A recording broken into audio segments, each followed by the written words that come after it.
What's up, guys? How are you doing? So, I wanted to make a quick review on 9 to 5. You guys know that when I play a game, I play it extensively. You guys have seen Caliber and see how I have been playing it like mad, time after time, hour after hour. I'm just on the game. And I kind of did that with 9 to 5. And I wanted to talk about a couple of things, very short, things that really stood out for me.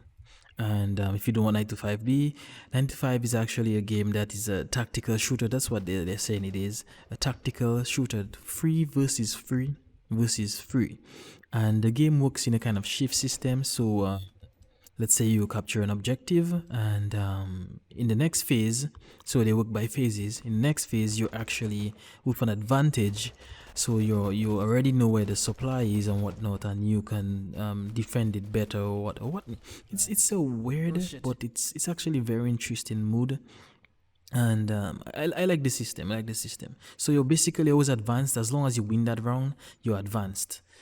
And let's just talk about the things that stood out for me. So the FPS was very bad. I I just hate, regardless you're in early alpha or beta or whatnot. You see, even in case the FPS is bad, that's just a killer for me. I was getting less than 30 FPS. I'm telling you, while recording, and this is coming from somebody that can play Battlefield 5 and Warzone at 70 FPS plus or whatnot on very decent settings, and that just was a turn back for me. And especially the New York map, the other map was working kind of well, but the New York map, this is where it was just too bad. And I mean, the game has been in development for a while since they showed us, or like what we call it, a teaser trailer or whatnot. And I thought that it would have changed from that because I saw a little gameplay, and to my I didn't see much of a difference though. There is still wonky movement. I'm not too sure what they're shooting for, but that movement was looking pretty crappy. I mean, gameplay is everything, but that movement was pretty bad. Everyone was just moving in that same kind of wonky movement. The animations, the gun animations wasn't too bad. The gun animations for sure wasn't too bad, but everything else just seemed sloppy. Real sloppy. I'm telling you, real sloppy. Next thing that stand out for me was the UI. The UI was very cluttered. So tactical shooters is usually a minimalistic UI. It was very cluttered, but you see, the UI was cluttered, but I understood it. I understood it, and it was very informative for me. So there wasn't really things on it I would say that really was like it shouldn't be there. It needed to be a little bit more minimalistic, but it's things that I just it was just good for me, good information for me. They also had lots of customization, which means that they already have a model that they can already monetize, and that's a good feeling. The fact that they can monetize it because it's going to be a free to play game, as far as I know. And when you have free to play games, I mean, you need to make a lot of money to sustain all this kind of stuff. So there's a lot of stuff. There's charms, there's backpack designs, and the stickers you can put on it and stuff, which is very interesting because it gives the game character. And I love to buy skins and stuff. I love to stock up on skins. I'm a skin whore, so yeah, that's pretty cool. But as long as they stay true to the era of the game and don't try to do all those kind of Fortnite kind of stuff that really kind of messes with the tactical game, the tactical gameplay. It's okay. It's okay. It's okay. I like it. The next thing is that when you die, you can literally use a drone, and the drone can spot players or enemies, whatever you want to call it. And that doesn't make things tactical.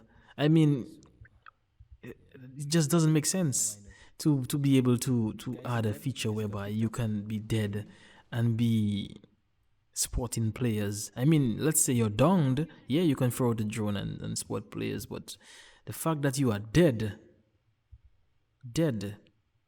and you can spot players was just that alone could make me stop playing the game, because when I'm trying to be tactical, you have the rest two guys with two drones all around flying around, and they're spotting me for the last guy, and my team is not doing the same. So it's kind of a disadvantage when your team is not the same as the other team spotting and whatnot, and sometimes drone is destroyed and whatnot. It just I don't know. It was just annoying. That alone was annoying for me, you know, and the bullet velocity. I know everybody is talking about that, but there's something either with the bullet velocity or the latency. And I've been playing Caliber on Russian servers, and I don't feel that vibes. I don't feel it. I mean, I feel the delay in the hit reg, but to see you feeling like the bullets moving slower, that no no no no no. That was a weird feeling. I don't know. It's like when somebody just hate they hate hit scan, so they're like, you know what? We're doubling the duration in the bullet velocity because we hate hit scan so much. So the bullet takes an extra whatever, if it's a half a second to hit a target. I don't know. That was like the most interesting thing, man, because I mean the bullets hit and that was good, but it's like a delay. I mean, I don't even know how to put it. I don't know how to put it, but that was kind of a setback, man. I thought all these things would have been fixed. It didn't make sense for these things to be in the game.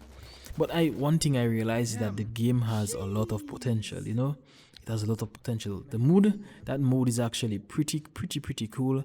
And the game itself, I love the map. I love the maps. The two maps looks actually well laid out. I like them. I like them very much. But